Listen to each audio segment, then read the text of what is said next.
Well, welcome everybody to a new edition of the Art Business Podcast. And I'm going to say now, before I forget at the end, that I think I'm going to take a break, like most people in the art world do, through August.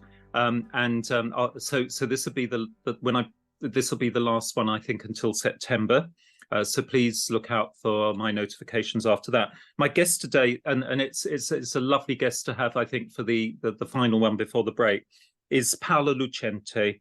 And she's a London-based independent curator with her bachelor's in visual art and a master's degree in a really interesting subject that we might talk about, art management psychology.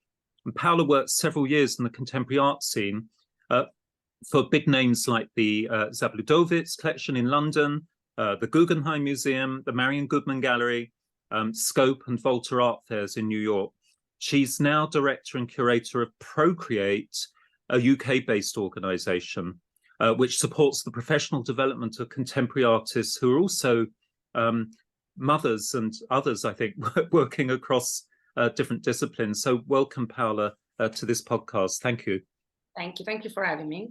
And I'm going to start with the usual opening question, which tells us more about yourself and your kind of position in the art world, if you like, and your outlooks. Do you have any kind of favorite urban location, and if so, why?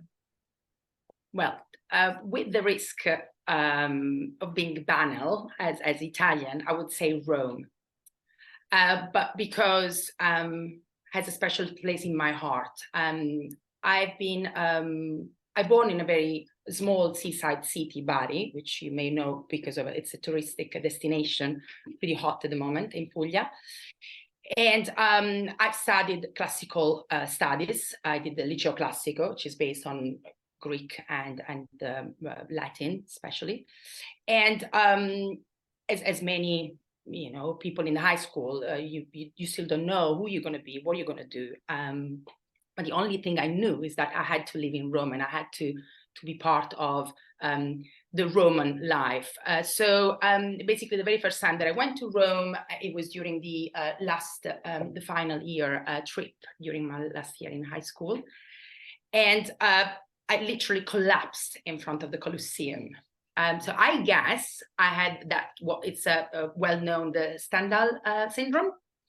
I'm sure you know about it. It's this kind of a phenomenon that is referred to as an art attack, basically. It's and I think Stendhal was a writer, and it's basically when you have a physical sensation, a very strong sensation in front of a piece of art.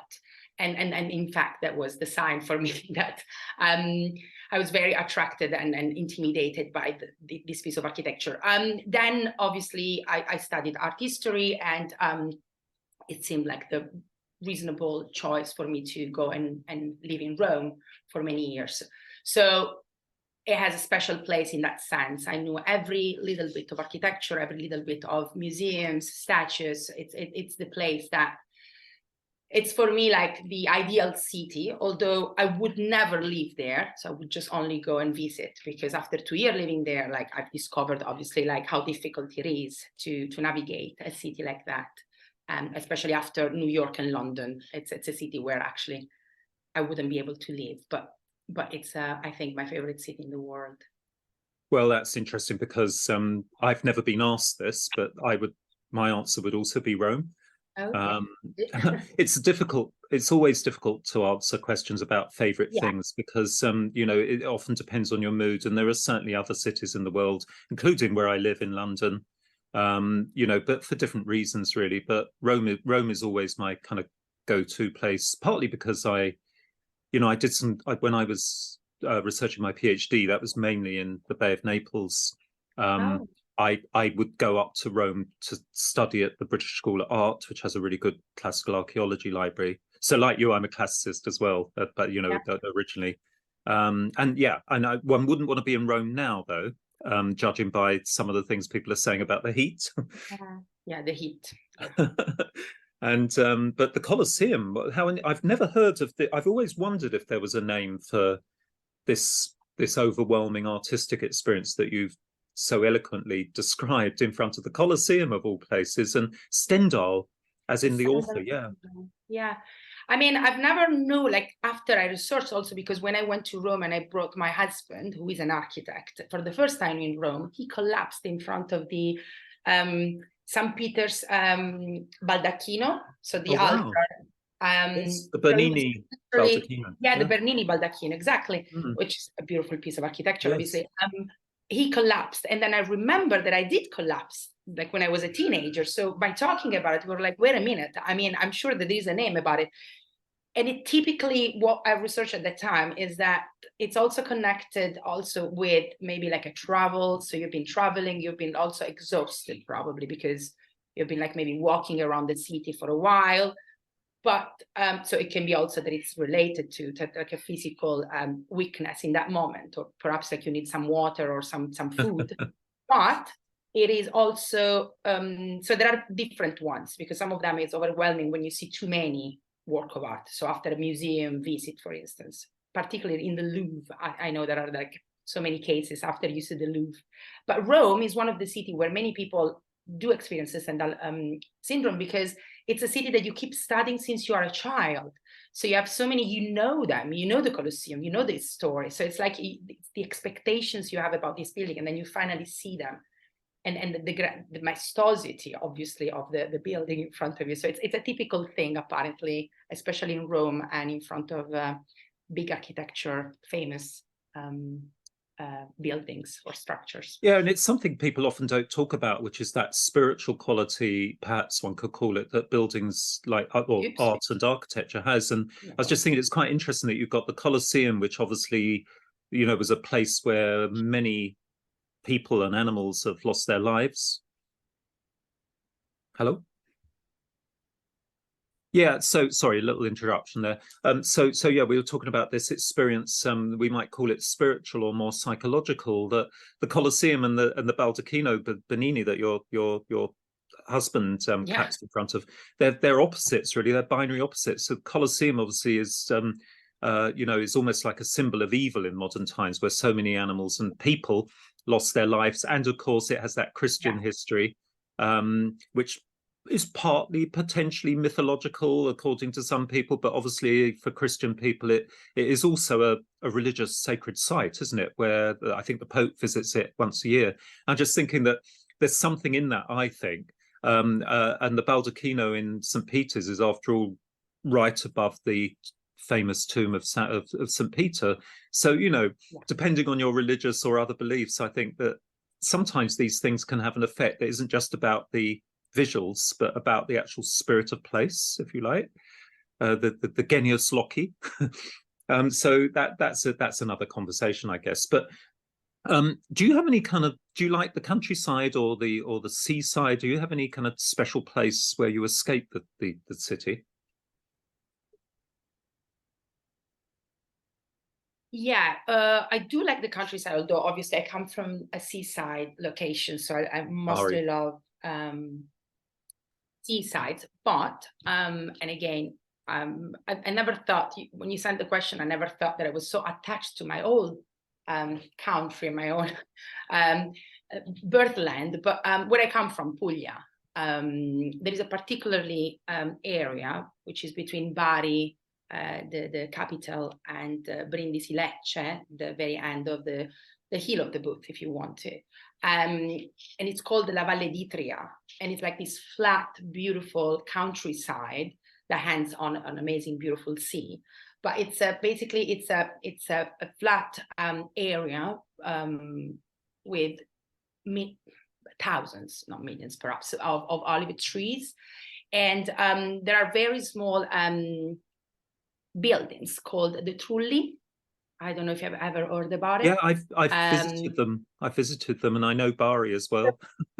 So I come from Bari originally, but that particularly bit of land where Albello is, like there are the masserie, these amazing old farms from the 1600s who are now luxury hotels, 5-star hotels where Madonna spends her summer, perhaps, and the Beckhams.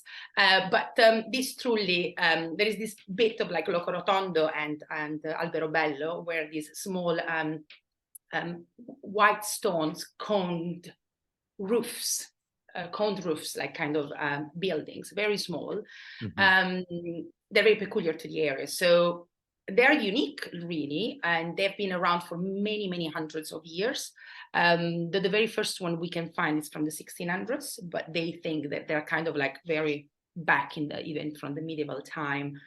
And they used to be, I guess, farmers' houses, but sometimes they're so small that they were used during the heat waves and during the summer times for the farmers to leave their tools and find some shadow. And they're really, really, really climatically, they're very fresh inside and cool inside. So they keep the temperature low during the August and during the very high temperature outside. So there is Alberobello and the Masseria. So I guess that's the bit in the world. I travel the world, but like I think in my heart that's my favorite place if I have to name one. Yeah, I think it's often a place you remember from maybe your childhood or when you're a younger person. But I can still, now when you describe it, I can remember, although it was over 20 years ago, I was down there in what we call Apulia, you call Puglia. I still quite often see like a Apulian wine, and that reminds me, as wines can do, of that locale. It's beautiful. And Bari, I remember, I think it was, doesn't it have some claim to the burial of St. Nicholas, who's Santa Claus, or Father Christmas? I think St. Nicholas is associated with Bari. Yeah, Father Christmas. Yeah, Father Christmas came, I guess, later on. Yeah, but originally St. Nicholas. It's associated with him. I mean, I think it's also because, hopefully I'm right, but I think it's because there is one of particularly miracle that it's recalled. 3 of them are very famous, but one of them, it was that he brought gifts to 3 very poor children. And I guess also because sometimes you can find in very old paintings San Nicolas bringing gift to children. So maybe, I don't know when it started, but he's associated with San Nicolas. And then I guess in Germany, they have San Nikolaus. San Nikolaus is absolutely the saint that brings on the 6th of December. It's not for us. San Nicolas doesn't bring gifts to children on the 6th. Interesting. But, so it's Babbo Natale, it's something else. But I guess because obviously we are a Catholic country, so there is no saint or nobody that really brings. So it's a commercial thing. It's Babbo Natale from Coca-Cola, literally. Absolutely. Unless there is La Befana, who is this kind of witch. But again, it's a pagan thing. It's not a Catholic thing. So, but it reminds, I guess, the 3 kings giving gifts to Jesus. It's so interesting, isn't it, the way those pagan older myths that have been communicated orally generation to generation, that they're then Christianized, or that there's always these very interesting underlying myths behind them. And mythology is amazing because it's not written down, and therefore it can change in different places and at different times. It's great. And I remember the architecture of Puglia, of course. There's these wonderful Romanesque, like we might say Norman buildings of the normal period. For the listeners, that's like 1000 to say 1200 CE, that sort of period. And they're really, really beautiful, very, very plain buildings. I remember churches, Romanesque churches in Puglia. So that leads me to my next question. You've already spoken about your response to the Stendhal reaction to the Colosseum, but would that also be your favorite piece of architecture, or is there another building you might think of if you had to choose one? It may be ancient, it may be modern. It's definitely modern. Again, those are difficult questions because for us, people working in the arts, it's like you can name many of them, but you have to pick one. So it's very difficult. And I also married an architect, and I have so many friends, architects. So everybody thinks I'm one of them, but I'm not. But I love architecture. To be honest with you, I did apply to architecture school before doing art history because I didn't know. Again, after high school, I think if you love the arts, then, and unless you absolutely know what your route is going, what your journey is going to be, like you try many things. So I did try to study architecture, but I failed the test, so I didn't. Because you have to do a test in Italy. Not everybody can enter architecture school. But at least that you then married an architect, so it's enough. But I would say the Guggenheim Museum. The New York one. I mean, all of them are beautiful. I've seen 2 of them, but 3 of them. The one in Venice as well. But the one in New York, again, it's very close to my heart. I've spent the best year of my life there. After university, after my master, I did 1 year internship at the Guggenheim Museum. Yes. I was 23. Literally, it was like my lucky year. I was chosen to do like 1 year internship in the curatorial department at the Guggenheim Museum. So it was like a magical moment for me. I was only 23. And just by being there and being, even at night when nobody was there, like going around because I had a meeting or something to do, like being able to look around. And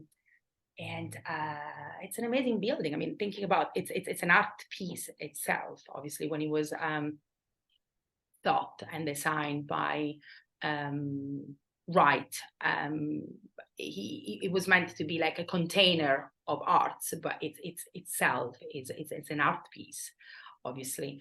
At that time, it gives me goosebumps. I mean, every time I go there, my favorite bit is like going up on the rotunda and then be at the top of the stairs. The spiral ramp that runs all the way up. It's not with the spiral. It's an amazing building. But I found, if I have to be critical a little bit, the little small rooms a bit constrictive. Sometimes they have, I remember seeing an exhibition, it was one of the Kandinsky one, and they had huge pieces, and I think they forced them a little bit in these rooms. Yes. So the art around the rotunda, so it's not for every kind of art. So I think that was a little bit of a mistake in these small rooms. But sometimes they're very good into like putting like very small pieces, and sometimes there is a permanent collection, so they know what's good there and they don't change so much around, while they use for temporary, obviously, exhibition more the rotunda. Yeah, it's very difficult finding that balance, isn't it, between a beautiful building that is an art gallery and you know, this you as a classicist will know how Vitruvius, who wrote on architecture 2000 years ago for the Emperor Augustus, he has this very famous statement that good architecture is 50% utility and 50% aesthetic, and it's getting that balance right, isn't it? And I think that the Frank Gehry Guggenheim in Bilbao was also criticized for its spaces as well. I've been to both of them, and I think it depends, you know, we'll talk about your curatorial outlook later maybe, but I think it's a challenge to curators, and a good curator should be able to work, I believe, in any space. But I certainly remember, I think when I visited the Wright Guggenheim in New York, they had an exhibition of, it was, you may even remember it, it was Latin American Baroque altarpieces, and they were huge, but they were all the way up the spiral ramp, and it was quite remarkable actually that to sit, because that creates a very different viewing experience from another rectangular or square room in say Tate Modern. And again, it's interesting because they have, but as in many institutions, different curators. So by the end of my period there, I could tell which curator we're thinking about, because some of them really played around the building rather than forcing artworks in the building, and you could tell who the curator was. At that time, I worked for an amazing curator. She's still around. She's, I guess, the curator of the Mass MoCA now in Massachusetts, Susan Cross. And the only thing I remember about that year is that the first day she met me, she was like, "You will never make coffees here. I really need you. Get this book, read them, translate, and get back to me tomorrow." Like, wow. Okay, fine. Like, it was the most amazing experience of my life. Like, I was really, I've learned so much really at the Guggenheim. We on the MA Art Business at Sotheby's Institute of Art, where I'm program director, we sponsor a student for the Venice Guggenheim every year for their internship, and I've had such good reports back from there as well, that they're not just there to make the coffee, that they do a little bit of everything, and they learn so much from that. So Paola, moving on to, are you a music lover, and what kind of music do you tend to listen to? You know, what's on your playlist at the moment? Maybe I could ask. The moment, yes, because it's very difficult. It depends on the mood, on the stage of, especially now, my children start to listen what I listen to. I'm really eclectic. I go from jazz to classical music to contemporary classical music. I don't know if you know these Italians. There is a Levi or Einaudi, or Yes. there is also like an amazing jazz, contemporary jazz. Players, but at the moment, my child and I'm obsessed. We are obsessed with the Maneskin still. Like this kind of rock band that won the Eurovision some years ago, and they're literally out there. But like even like the 90s, sometimes I would just listen to Verve, Blur, you know, old 90s good hour, you know, like yes. Funnily enough, Blur, they've just brought out a new album. They're Brit pop, and just to remind listeners, because a lot of my students weren't obviously even born in the 90s, but this was the period, of course, that we in London we had in Britain we had this Brit pop, which include bands like Blur, Oasis, and Pulp, and Suede, and so on. But they were very much going parallels with the young British artists, people like Damien Hirst and Rachel White-Reid, Tracy Emin. So these two things went together, and they were often friends. So, you know, Damien Hirst notoriously did a video, quite a controversial one for Blur. So they were working together, and I remember the 90s in London as being so exciting because everything was coming together. We had a young socialist prime minister called Tony Blair, who we look back on with slightly different opinions, but you know, it really was a period which actually resurrected London, I think, as a contemporary art centre. And then we had the opening of Tate in 2000, and that came on top of that. So yeah, Blur, and they played last night near where I live in Hammersmith. I didn't go, but they've just brought a new album out, and of course they're now not old men, but they're middle-aged. No. And I'll check it out. But it's also nice to let my child now, the big one, it's 6, and he's really into rock. Really? And so he's growing long hair, like he's like that's 6 years old. That's incredible. Starting to play guitar, and he wants to be a rock singer. It's quite good, I have to say. That so yeah, it's fantastic. Nice to hear with him, like old school. Yeah. That's amazing. Yeah. And then, I mean, you're already talking about your children on the podcast, Paola, and I know that this is one of the reasons why this very much connects with the work that you're now doing. But we'll come to that in a moment, because I just wanted to ask that final question I ask everyone. You've already talked about, you know, when you're a young person, maybe the Colosseum and the Stendhal effect in front of the Colosseum. Do you have, what's your earliest memory of realizing that there's a thing called art, you know?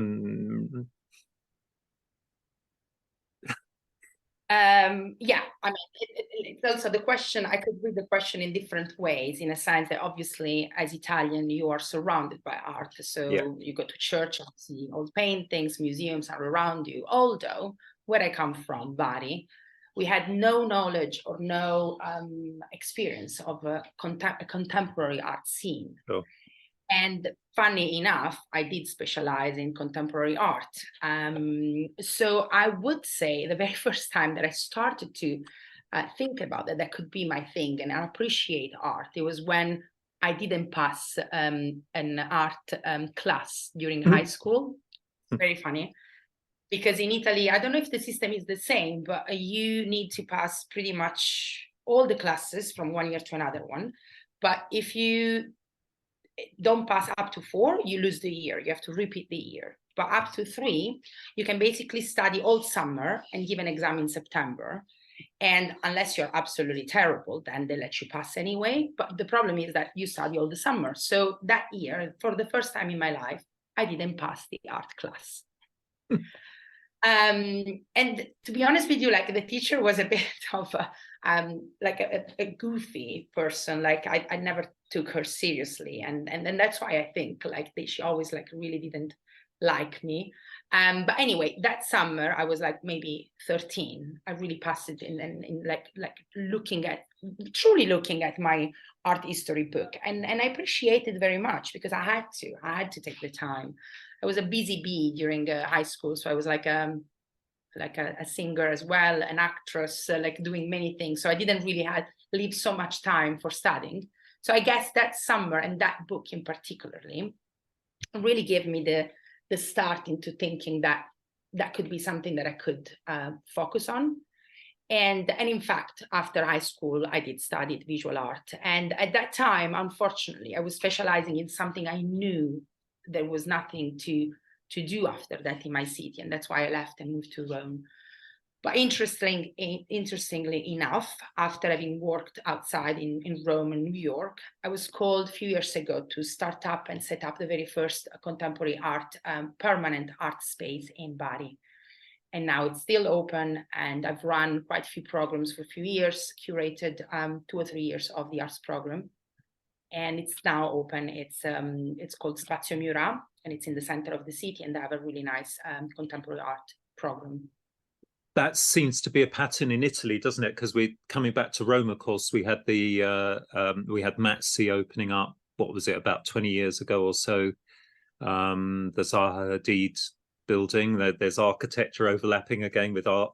So yeah, and I mean, people talk about many Italians, colleagues and friends that I speak to, they all tend to say that same thing, that, you know, we have this weight of the past, of Renaissance and even ancient art with us as we grow up. And I've even heard people be quite critical of the lack of support sometimes for working contemporary artists in Italy, and that they need more institutions and more support. So, and I think that's something that's begun to happen in Italy. And even, you know, working in I work obviously more with the commercial art world, and you know, you will know this, that some of the well-known Italian old master dealers began to, about 10 years ago, began to start showing like modern and contemporary art as well as old masters, and that was partly a fiscal reason to do with, you know, this you know, the laws coming in that would stop these things being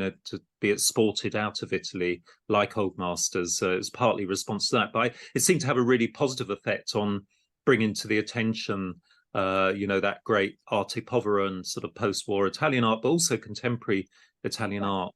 So it's great that you were involved in setting up of a contemporary gallery in Bari. What year was that, Paola?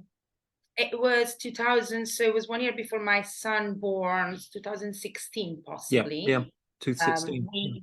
But it was like a un bando, so it was like a grant offered by the local authorities, Puglia. And these years, like between 2013 2016, were particularly prolific. There were so many new things coming up, and so many friends of mine, they came back and brought back their experience from all over the world, and they opened up quite a few different businesses.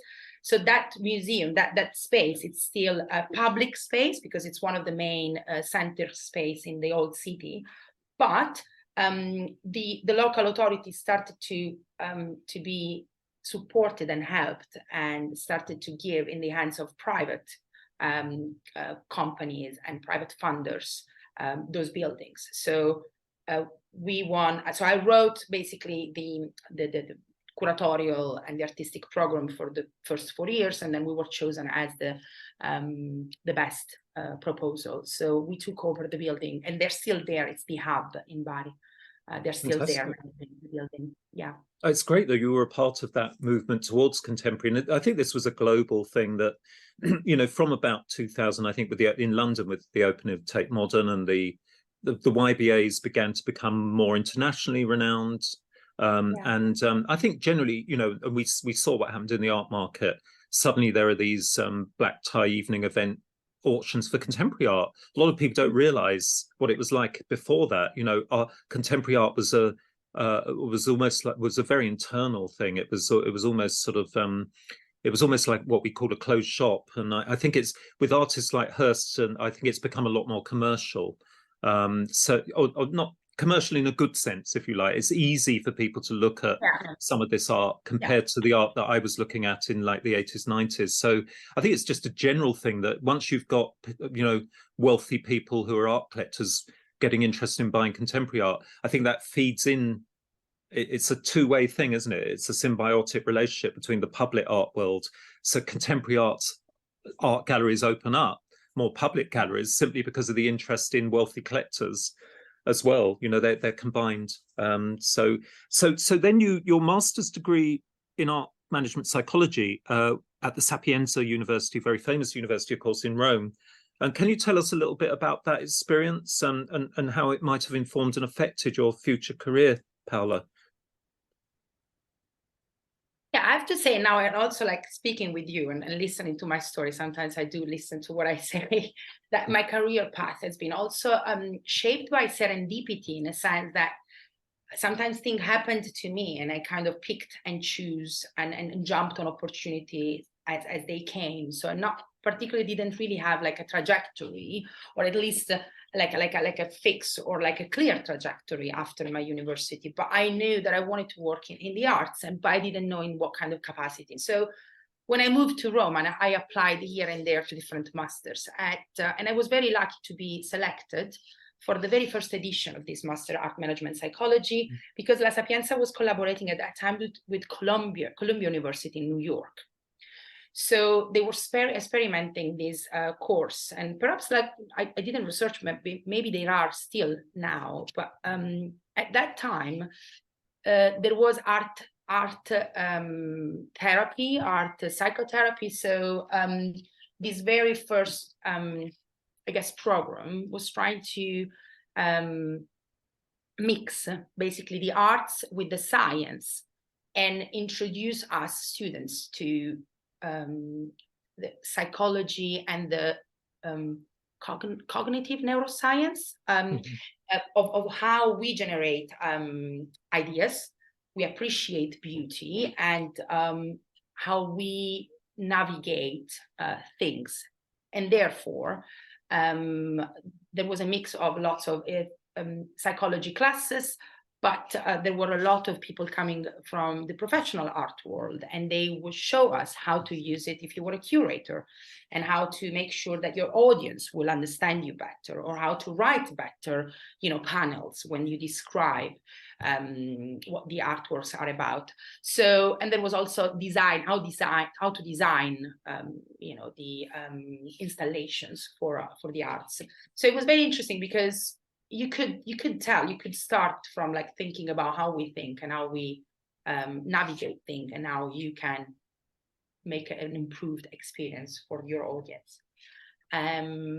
So I guess it was a successful one. Obviously, we were like the pilots, basically the pilot experiment, but they had quite few editions after that.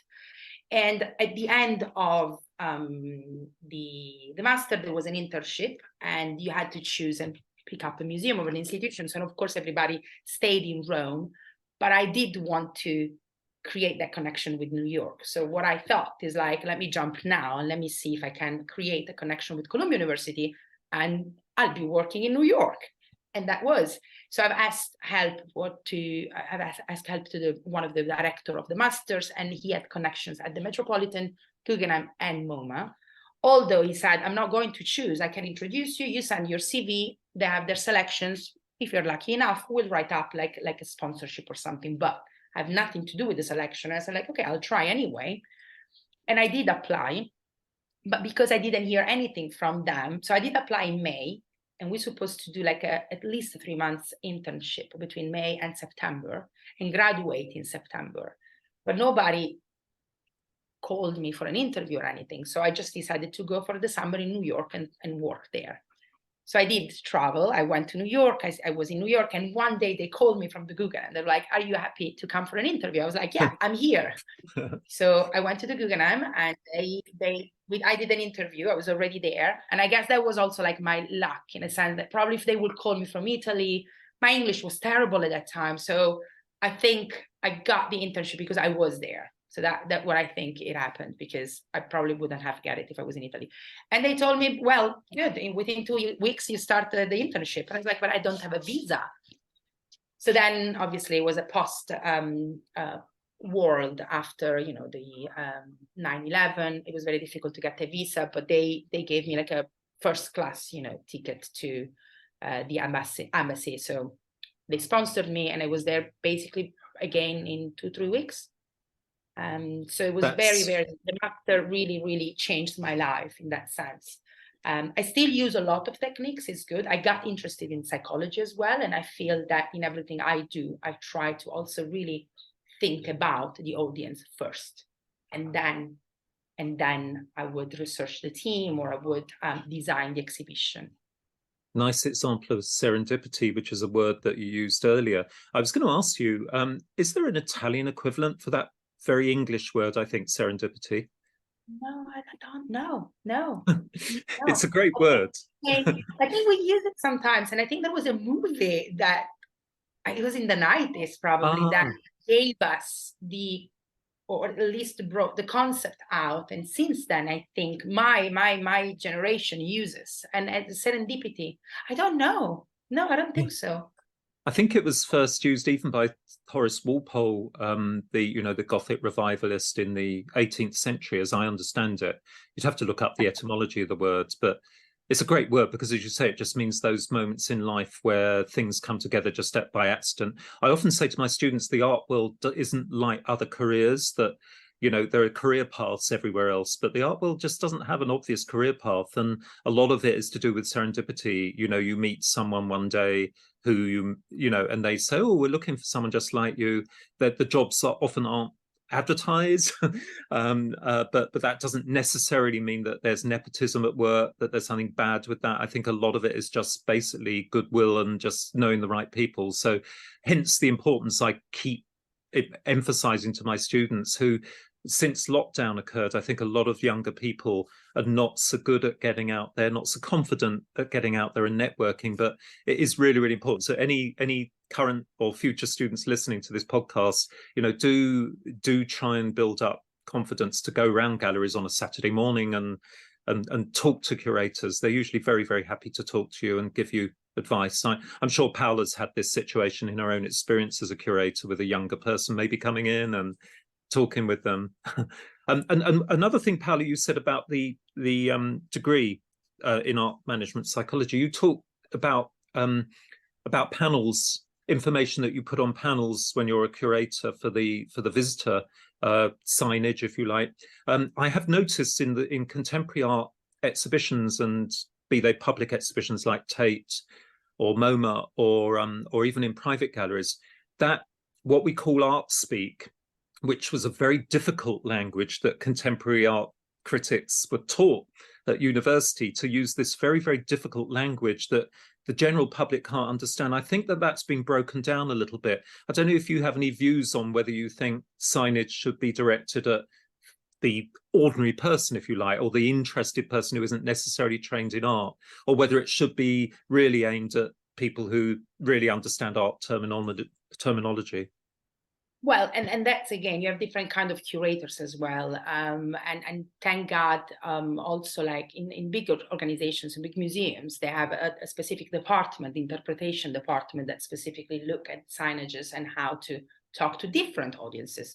So I am a democratic, I love the democracy. So personally, I appreciate when they give 3 different levels. Sometimes you can give up to 3 different levels. So the very, and you see at Tate's sometimes. So they will give you like a general panel when they give you like a very specific and few information. Then you can go deeper and deeper and deeper, depending on how much you want to hear about and how much you understand about art. So I think, again, it's art became culture, as you said. It's not anymore like an elite thing. And I would love, you know, for my father to understand what he's looking at and appreciate if he can and get some information, and then for the academic people to just go deeper and understand even more and further behind what the curator wants to say, for instance.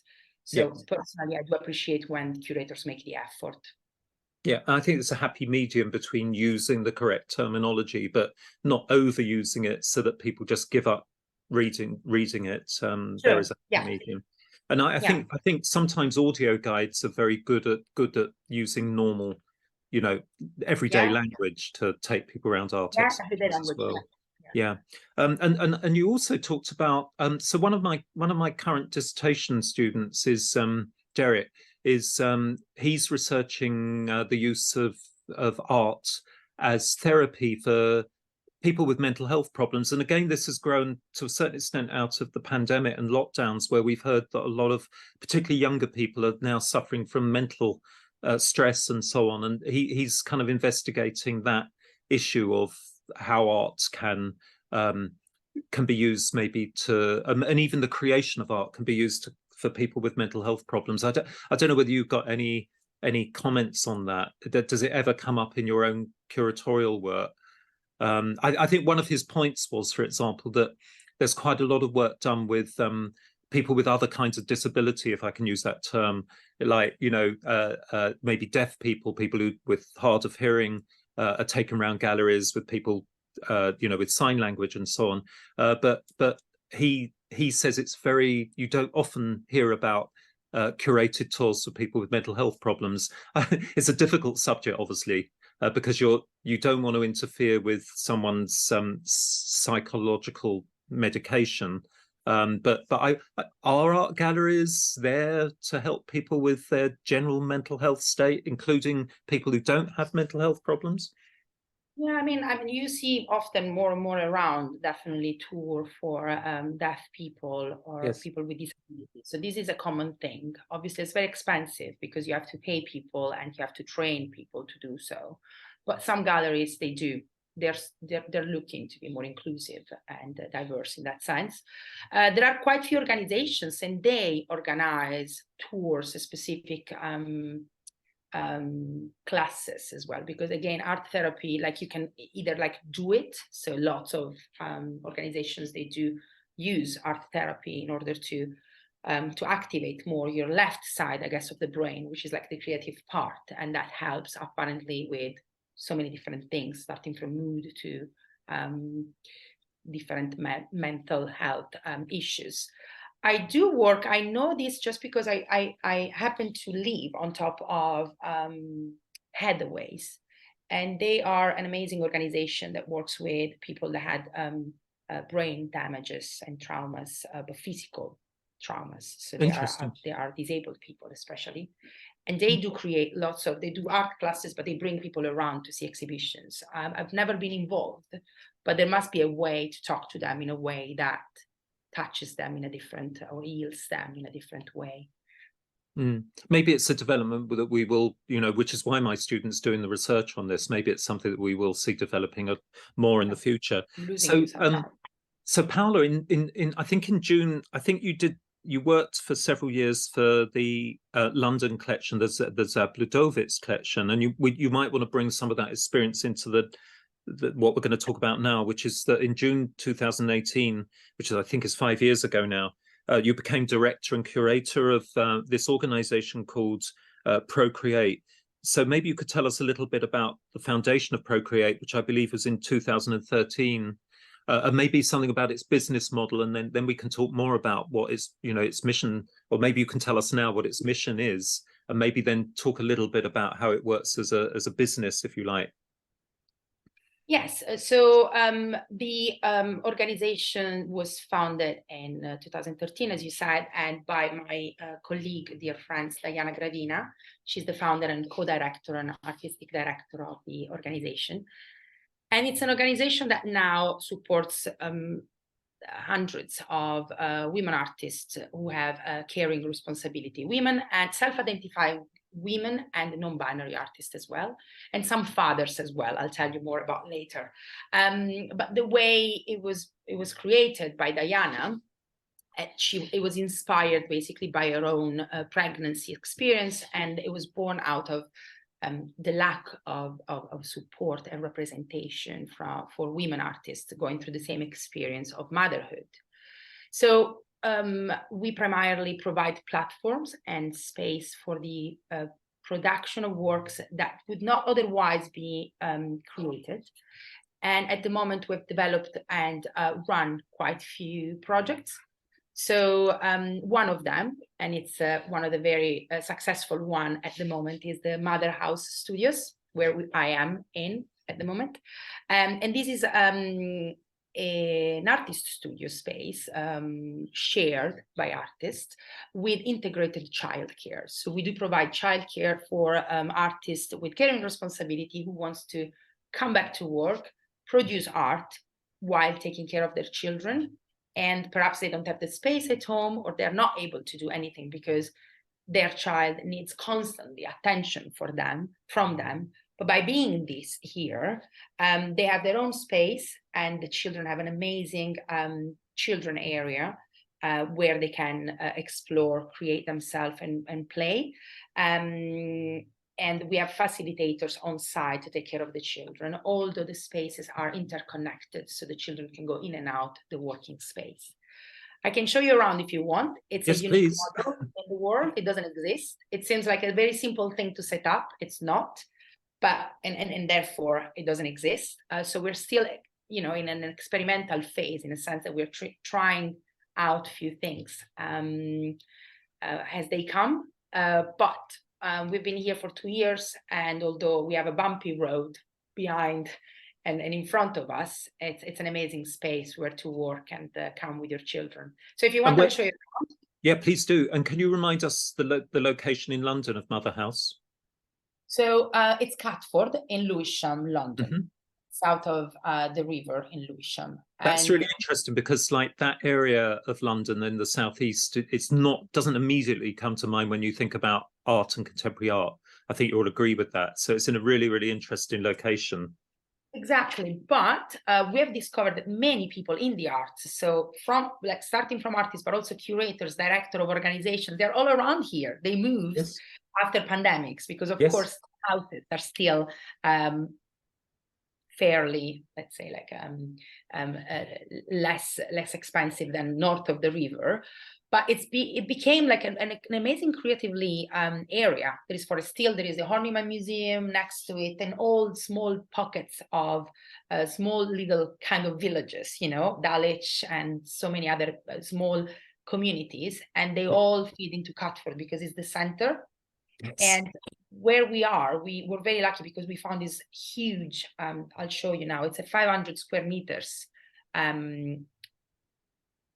area that we divided into 2 spaces, and it's in the center of Catford, where everybody has to pass by because there is a cinema downstairs, there are restaurants, so it's very nice. Also, it's a nice point where everybody meet, basically. I'll give you a tour. It's that area of London where you, when I used to drive down to visit my mother, who lived in Gravesend on the Thames Estuary, and she's rest in peace now. But we used to drive around the South Circular, which went through both Dulwich, which of course has a famous old master gallery, and then you drive through Catford, which is very obviously quite working class area when you drive through it, if I can say that. So it's typical of London that you move from a kind of high culture area to what is apparently popular culture or low culture area. So I think it's and is the Black Cat still there? Yes, which is like the pun on Catford, obviously. That's still there. Exactly. So yeah, no, do show us around, and remember that some of our people are listening on audio, so describe what you're showing us, please. Yeah, so at the moment, obviously, I close myself in the only office we have because we tend to be working all together. And I'll show you the main co-working space. I'll turn the camera around. Hopefully, wow.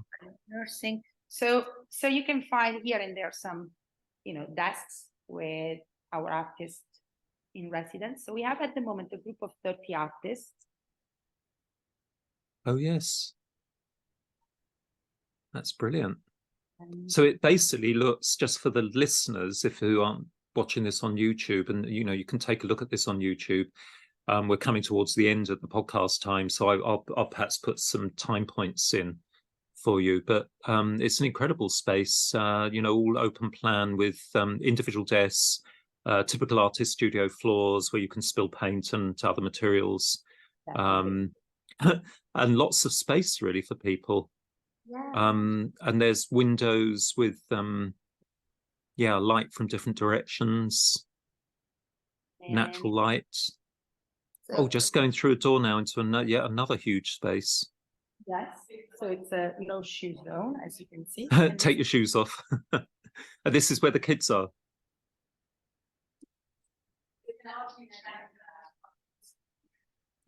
There's a boat.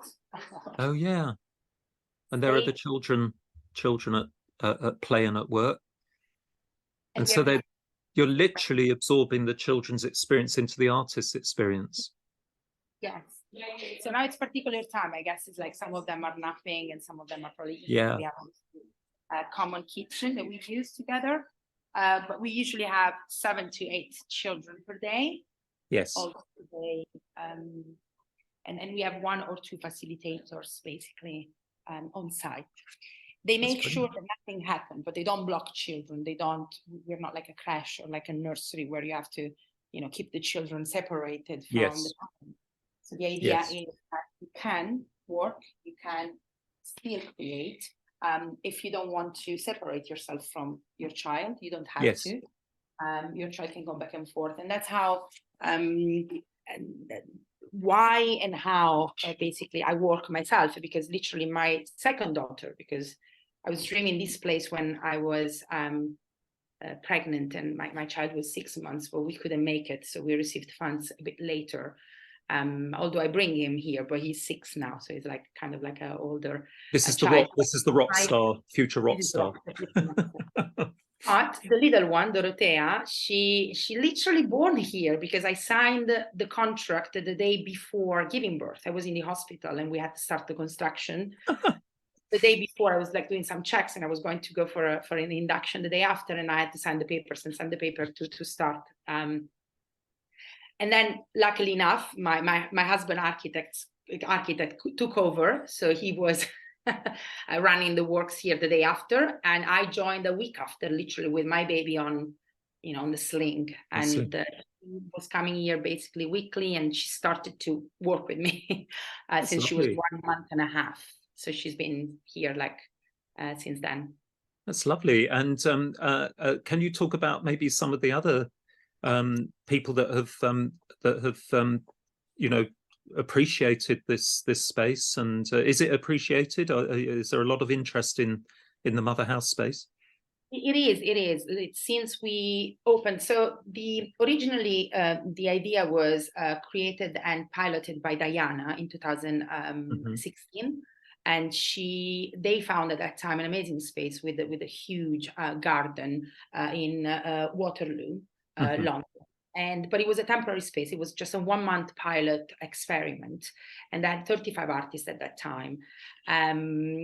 So she started this kind of like the community basically back then. So then people started to talk about it, and so we wanted to create like a permanent space. So she did 3 pilots, and the story is that basically in 2018, when my son was 6 months old, and I was on maternity leave, I truly wanted to be part again of a community. I didn't want to be by myself. I needed to speak with people that were, that had the same interests as me. So it's like, I really want to speak with curators, artists. I want to find mothers who I can go to exhibitions with. I want to create or find a group of people like mine, like me, in the same phase where I was, like in my early motherhood months.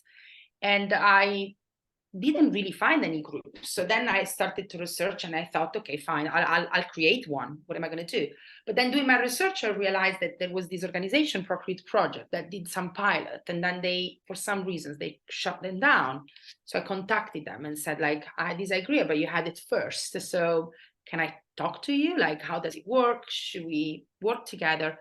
And then I met Diana, of course, she was the director at that time. And the beautiful thing of Procreate Project is that it always looked, and I think still now, like a huge art organization with many people working behind, lots of, resources, especially financial resources behind. But at the end, it was just Diana doing everything. So when I met her, I said, like, well, this is incredible. Should we just join forces? I come from the visual art.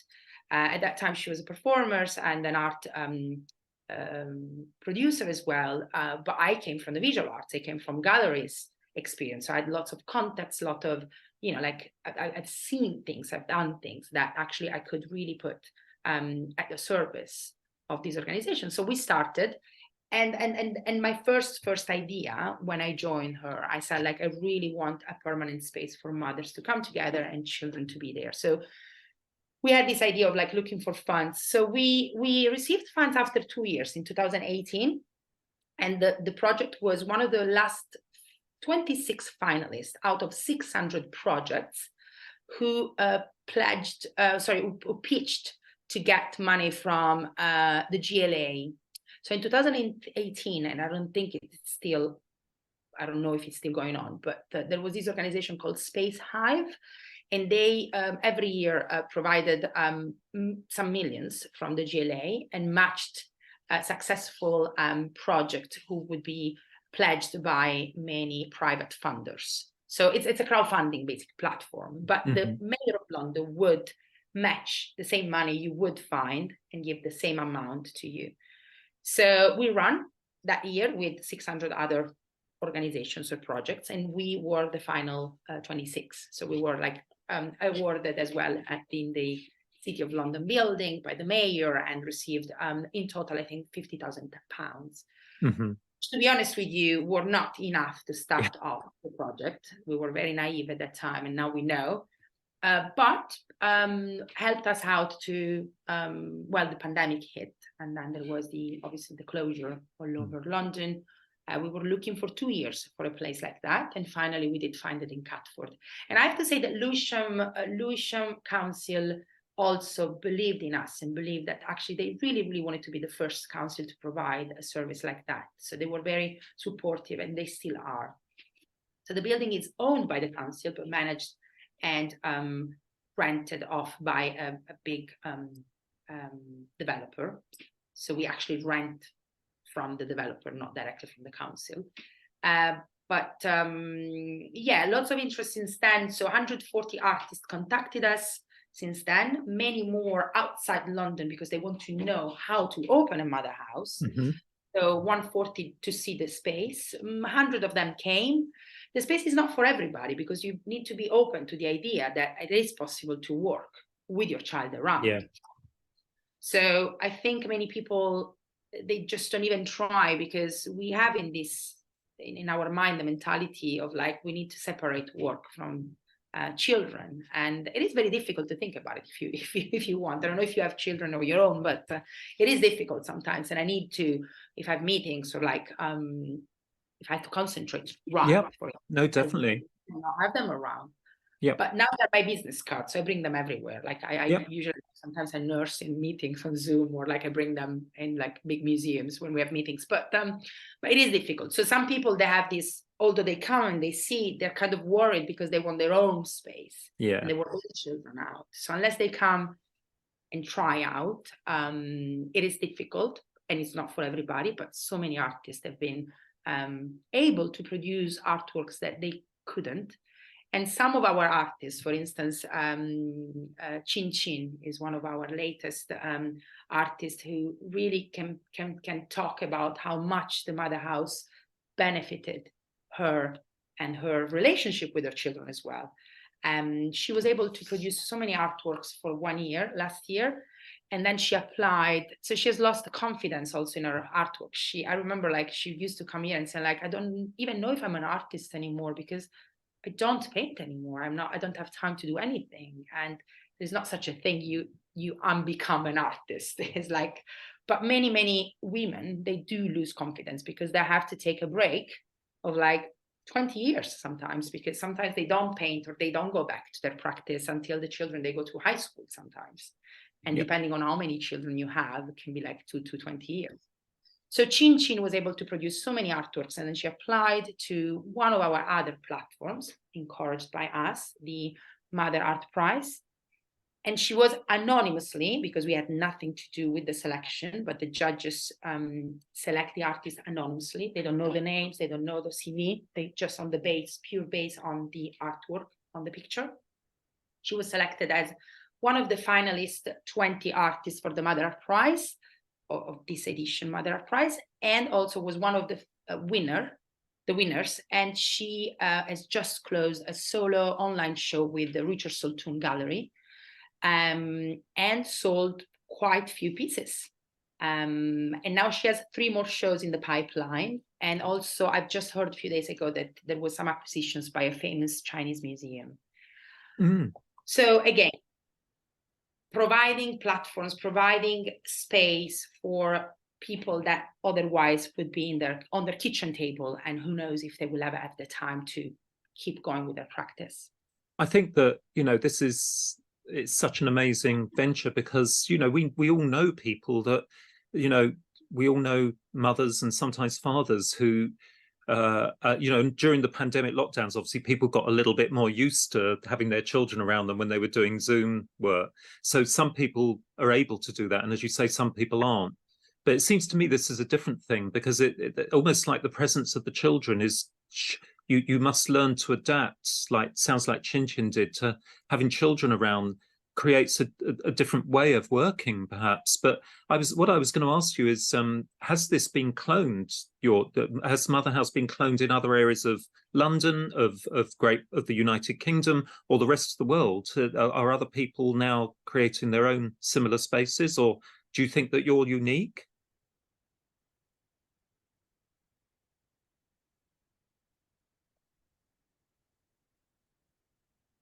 Did you hear that? Yeah, I did. Yeah, well, not yet, in a sense that there are so many artists that contact us, and we have so many chats with some people around the world, so in Europe and in America, but then nobody really. So it's not easy. I have to say, it's not an easy journey. And if you're completely by yourself and with no resources, not like a budget, initial budget, it seems like a mountain to to go over by yourself. So again, Diana was brave enough to just jump into it and just do it with sources. And then only when we joined each other forces and we, asked and looked for money around, then we could make it. But it is not an easy journey. The idea is that actually we are going to sit down at some point and create guidelines and a toolkit for other people to create more mother houses. And it would be amazing to have a network of mother houses in the world, but not that we know. There are no other project like that. We're out since a few years now, so obviously people could copy us, but nobody really did. There are some attempts, some residences, so like some pop-up places where people group and do things. But more and more organizations are looking into creating communities of artist mothers or primary carers. So whether you're a father, mother, parent, I don't know. But no, nothing similar. The idea is to start doing it next year. Paola, I think that we've tapped into maybe another vein of potential, discussion when you started talking about Chin Chin as an artist, as an example of an artist that's working in Mother House, and yourself. I'm just wondering whether in the new academic year we could revisit this, maybe with Claire Mander, I know is a friend of yours and works in with a similar kind of mission in many ways, and maybe get one or two of the artists in, and maybe have a panel podcast where we talk, because I think that this is such a worthy idea that it needs to be out there and to be developed. I'm even thinking about my own art business students that we often put together at the end of the year with, they're just doing it now, with emerging artists from various organizations, whether with their understanding of art business structures and marketing strategies, they might be able to work with a couple of your artists, so I think maybe we'll call this one to an end now. I'm aware of the time passing, and but maybe look forward to in the future to inviting maybe you and Claire and maybe one or two of your artists to have a discussion about this idea and how it might expand moving forward. So Paola, would be very interested, because all they want to do. No, go on. No, they would be very happy, because all they want to do, they're so enthusiastic and excited about what we're doing and what we did together, that they are always very open and happy to talk about their experience. Absolutely. We'll inspire other people, especially absolutely. to say, like, come out, you can still work. You can do similar things. Yeah. Okay. Well, I'll be in contact, and we'll have an episode maybe in the winter about developing this idea. So I just, on behalf of the people listening, thank you very much, Paola, for sharing these ideas. It's just tremendous. Obviously, it's not just an artistic idea, but it's a social idea for mothers and other carers of young children to be able to continue their professions after, very often, sort of soon after giving birth. The name Procreate is so apt, obviously, because and avoiding the potential of like isolation and postnatal depression, which I know is often associated with suddenly being out of your normal workspace, and it just seems tremendous on so many levels. So thank you very much for being with us today, Paola. Thank you very much for inviting me. See you soon.